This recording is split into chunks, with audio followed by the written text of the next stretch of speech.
राक्षसों ने एक नशे में धुत महिला पर हमला करने की कोशिश की, लेकिन इससे भी ज्यादा डरावनी बात ये थी कि जब एक सिक्योरिटी गार्ड ने देखा कि क्या हो रहा है, तो उन्हें रोकने की बजाय वह खुद उनमें शामिल हो गया।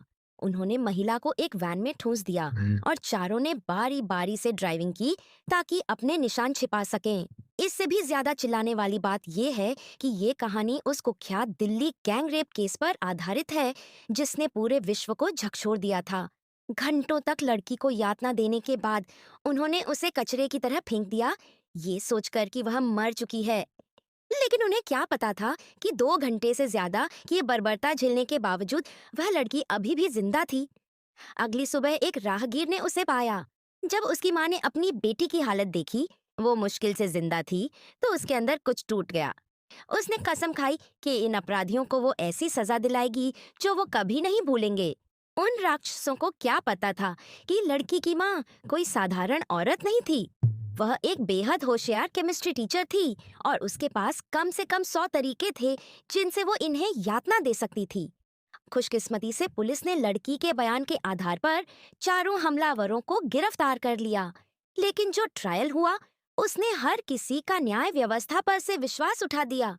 क्योंकि लड़की के सिस्टम में अल्कोहल था, जज ने उसके बयान को कानूनी रूप से स्वीकार्य नहीं माना। फॉरेंसिक टीम को रिश्वत दे दी गई थी और उन्होंने दावा किया कि शारीरिक सबूत अब बहुत पुराने हो चुके हैं। डिफेंस वकील ने तो लड़की पर ही हमला भड़काने का आरोप लगा दिया। वर्डिक्ट बेहद शर्मनाक था।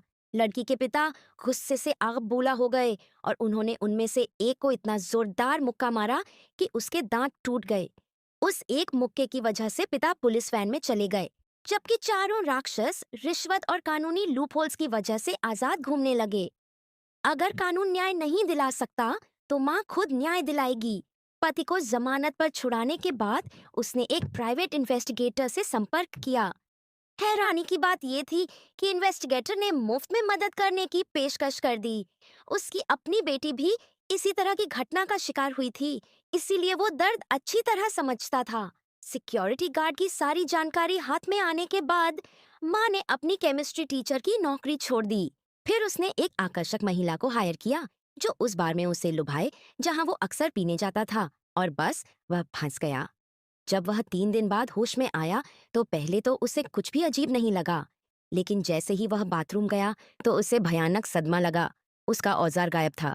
घबराहट में उसने कंट्रोल खो दिया और आखिरकार खुद ही अपनी जान ले ली। पुलिस को मां पर शक नहीं हुआ। सारी नजरें पिता पर पड़ीं और पुलिस वाले सबूत ढूंढने के लिए उसका पीछा करने